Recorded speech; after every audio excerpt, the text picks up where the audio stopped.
Welcome and welcome back to my YouTube channel. उम्मीद करती हूँ आप सब खैरियत से होंगे और जो नहीं होंगे वो भी बहुत जल्द हो जाएंगे। तो इसी के साथ ही आज हमारी वीडियो है कट पीस से एक डिजाइनर सूट बनाने के बारे में। तो आजकल मार्केट में कट पीस जो है वो आम है, तो इसके साथ हम एक बेहतरीन किस्म का सूट तैयार करेंगे और आपको सारी कटिंग और स्टिचिंग इसके बारे में बताऊंगी। तो हमारे पास बेसिकली दो कलर के फैब्रिक्स हैं, एक है पिंक और एक है ब्लू। जो ब्लू है वो हमारे डिजाइनिंग के लिए यूज होगा और जबकि जो पिंक है वो हमारा मेन कपड़ा होगा जिससे हम अपना सूट बनाएंगे। और आप देख सकते हैं कि इनका जो कलर है वो अलग है, जबकि इन दोनों के ऊपर प्रिंट जो है वो बिल्कुल सेम है। आपके पास सेम प्रिंट नहीं है तो आप कोई और कलर भी यूज कर सकती हैं मैचिंग में, कंट्रास्ट में, या एक जो है वो प्रिंटेड में हो और एक जो है वो प्लेन फैब्रिक हो। ये डिजाइन किसी भी तरह किसी भी ड्रेस पर बनाया जा सकता है। तो सबसे पहले हम शुरू करते हैं अपने बुकरम पीस से। एक 2.5 इंच का जो है मैंने बुकरम का टुकड़ा लिया है, उस जितनी लेंथ हमें रिक्वायर है उतनी काट कर उसके ऊपर जिग जैग के निशान मार्क किए हैं, वो भी स्केल से, तो उसको हम उसी तरह से काट लेंगे। इसी तरह सारे जिग जैग जो हैं वो हम बिल्कुल बराबर और इक्वल काट लेंगे। काटने के बाद बराबर और इक्वल सारे जिग जैग काट लेंगे। तो हमारा जो मेन काम और मेन डिजाइनिंग है वो यही है और यहीं से शुरू होगी। एक साइड से काटने के बाद हमने इसको बाकी जो एक्स्ट्रा हमारे पास बुकरम बचा है उसको भी कट कर लेंगे। इसको एक सीधा और एक इसको बिल्कुल एक नॉर्मल से चौड़ाई के साथ कट करेंगे। कट करने के बाद जो हमारा डिजाइन है वो इस तरह से आपको नजर आ रहा है। ये सारा जिग जैग जो है बुकरम के साथ आजकल ये बाजार में भी आम मिलते हैं, लेकिन मैंने जो है वो खुद घर पर बना ली है। आप बाजार से भी ले सकते। ये हमारी सारी डिजाइनिंग जो होगी दामन पर, स्लीव्स पर और इसके साथ ट्राउजर पर भी होगी।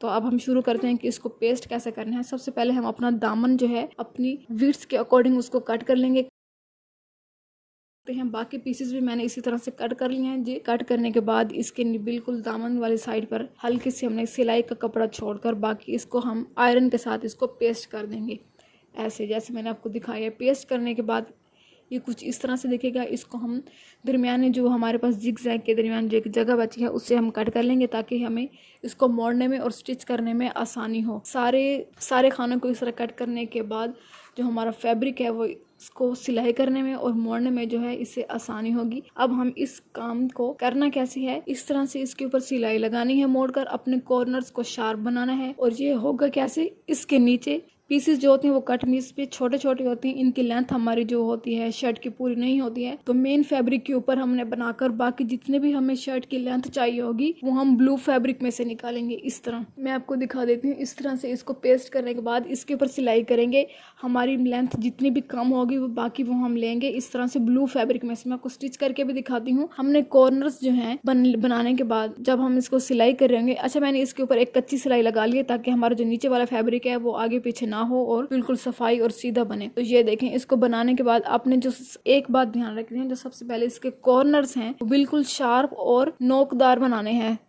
इसी कॉर्नर्स की वजह से ही हमारी सारी सफाई और सारी क्लीन और सारी स्टिचिंग जो है वो परफेक्ट नजर आएगी। तो देख सकते हैं इसको हमने किस तरह, आपने एक सुई ले लेनी है, उसके साथ इसको अच्छी तरह से मोड़ के रखना है और आराम से और ध्यान से बनाने हैं। सारे कॉर्नर्स जो है वो आपको नीट और क्लीन बनाने हैं। जितनी ज़्यादा नीट और क्लीन होंगे उसी से सारे इस ड्रेस की लुक जो है वो आएगी। तो मैं आपको बिल्कुल सारा एक दामन बनाकर दिखा देती हूँ। और यही डिज़ाइन जो है हमने स्लीव्स पर भी अप्लाई करना है। इसके साथ जो हमारी ट्राउजर्स होगा उस पर भी, मतलब हमने मेन लेंथ ले लेनी है, जो बाकी इजाफी लेंथ वो होगी हमारी इस तरह से डिज़ाइन बनाने के बाद ब्लू फैब्रिक में से निकालेंगे।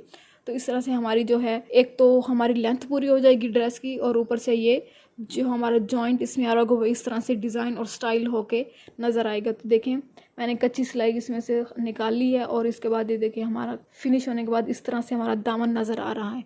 अब आपको दामन इजीली देख सकते हैं कि हमने अपने एक कट पीस में से छोटे फैब्रिक में से दोनों को जोड़कर अपनी लेंथ किस तरह से पूरी की है। इजीली है ये और आसानी से बन जाता है। बाकी हमने यही सारा डिज़ाइन जो है वो शर्ट के दोनों स्लीव्स पर भी करना है और इसकी शलवार पर जो ट्राउज़र जो भी आप बनाना चाहें उसके नीचे भी यही, उसके पांचे पर भी यही वाला डिज़ाइन बनाएंगे। तो सबसे ज़्यादा हमने जो नोके हैं इस कॉर्नर्स वो हमने शार्प बनाने थे जिससे सारी लुक आएगी। बाकी हमारी जितनी एक्स्ट्रा लेंथ होगी वो हम काट देंगे, इधर उधर से सिलाई करेंगे, इसके बाद हमारा दामन तैयार होगा। लेकिन हमारे दामन इधर ही तैयार नहीं होंगे। अभी हमने दामन के ऊपर थोड़ी सी और भी डिज़ाइनिंग करनी है। तो इसके लिए हमने 2.5 इंच का चौड़ा और लंबा टुकड़ा ले लेना है। उसको इस तरह से, ये आम और आजकल ट्रेंडिंग में है, टसल्स इस तरह से बनानी है।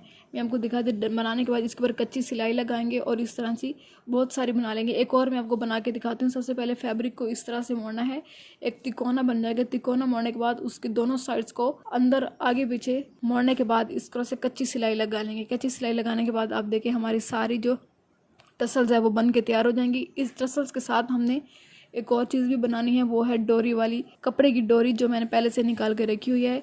और इन दोनों से हमने अपने दामन की जो है वो डिज़ाइनिंग करनी है। तो सबसे पहले हम दामन के नीचे वाला हिस्सा रख लेंगे और मैं आपको दिखाती हूँ इनको करना कैसे है। सबसे पहले हम एक टसल रखेंगे, टसल को सिलाई करने के बाद ये सारी हम कच्ची सिलाई लगाएंगे। इसके ऊपर हम जब पल्टा लगाएंगे तो वो नीट और क्लीन हो जाएगा। तो एक टसल्स लगाने के बाद एक डोरी लेंगे, उसको अच्छी तरह से बेंड करके बिल्कुल साथ रख के इसको सिलाई करना है। इसमें हमारे गैप जो है वो बिल्कुल भी नहीं रहना चाहिए, इससे नीट और क्लीन नजर आएगा। गैप होगा तो वो अच्छा नहीं लगेगा। तो देख सकते हैं मैंने किस तरह से दूसरी ज्वाइन किया है। इसी तरह से हम 4 जो हैं वो सिर्फ दामन के ऊपर 4 लगाएंगे और बाकी दामन के जो है वो चाक वाली साइड से 4 लगाएंगे। तो मैं आपको दिखाती हूँ। 4 उस साइड से मैंने लगाने के बाद 4 जो है वो चाक वाली साइड से लगाएंगे। ध्यान रहे कि हमने पूरे दामन पे नहीं लगानी है, लेकिन अगर आप चाहते हैं कि पूरे दामन पर हो तो आप इस तरह से लगा सकते हैं। लेकिन मैं सिर्फ दामन का जो कॉर्नर है, मतलब 4 से 5 इंच नीचे से और 4 से 5 इंच चाक की तरफ से कॉर्नर जो है मैंने सिर्फ वही डिज़ाइन किया है। आपको दिखाती हूँ कैसे ये बनने के बाद होगा। इस तरह से बस इतनी सी डिज़ाइनिंग जो है वो हमारे चाक के ऊपर और दामन के ऊपर होगी।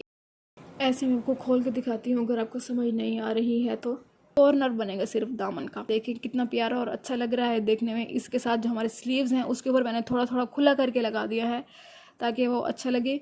ये देखें, बाकी हम इसके ऊपर पल्टा लगाएंगे। पल्टा लगाने के बाद जो हमारे नीट और क्लीन हो जाएगा तो इसके बाद मैं आपको सिलाई करके दिखाती हूँ।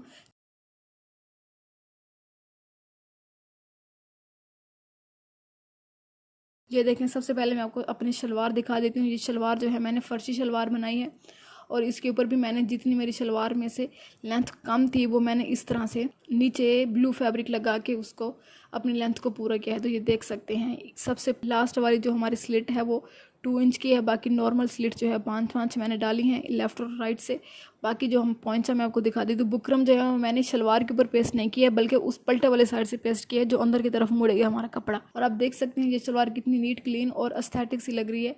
ये देखें, अब सबसे मेन बारी है हमारी कमीज़ की, शर्ट की। तो मैं आपको शर्ट दिखाती हूँ वो कैसे रेडी हुई है। आप देखेंगे इतनी प्यारा ना अच्छा लग रहा है हमारा ड्रेस। आप सोच भी नहीं सकते कि ये हमने कट पीस के टुकड़ों में से बनाई है। मैं आपको ऐसे हैंग करके भी दिखा देती हूँ। ये देखें, एक फर्शी शलवार जो हमारी कंप्लीट एक लुक के साथ जाके क्रिएट हुई है। देखें कितनी अच्छी लग रही है। इस तरह से हमने कट पीसेस के साथ इसको एक ड्रेस रेडी किया है। तो ये देखें, पहले मैं गले के ऊपर जो है वो कोई भी ब्लू वाला इफेक्ट नहीं देना चाह रही थी, लेकिन मेरी अम्मी ने कहा कि नहीं, अब ब्लू के साथ कोई भी स्लेट लगाएं। इसके ऊपर मैं अपने टसल्स या बटन वगैरह कुछ भी और ऐड करूंगी। हमारी स्लीव्स जो थे वो इस तरह से रेडी हो गई। हम मेन काम जो है वो हमारा दामन पर है। आप देख के हैरान रह जाएंगे, दामन जो है वो सबसे ज्यादा खूबसूरत और इतना अच्छा लग रहा है।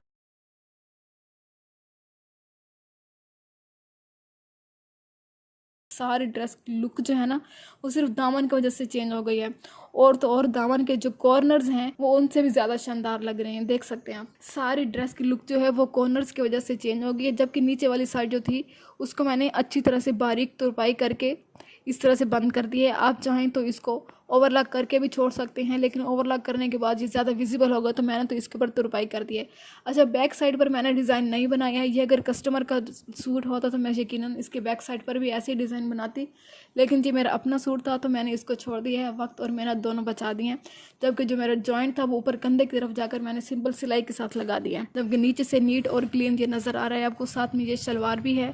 आप मेरी वीडियो को लाइक करना, कमेंट्स करना, शेयर करना और मुझे कमेंट्स करके बताना है कि ये ड्रेस कैसा बना है। अब ये ड्रेसेस की जो पीसेस की जो लेंथ थी ना वो बिल्कुल छोटी छोटी थी, 1 मीटर उससे भी कम थी, जबकि उससे हमने फुल लेंथ की एक शर्ट तैयार करके दिखाई है मैंने आपको। आप इस तरह से कोई भी कंट्रास्ट लेकर अपना ड्रेस बना सकते हैं। वीडियो को लाइक करें, शेयर करें, चैनल को सब्सक्राइब करें और मुझे कमेंट्स में बताएं कि क्या अगली वीडियो भी हमारी एक समर आउटफिट पर होनी चाहिए या नहीं। थैंक यू, अल्लाह हाफिज़।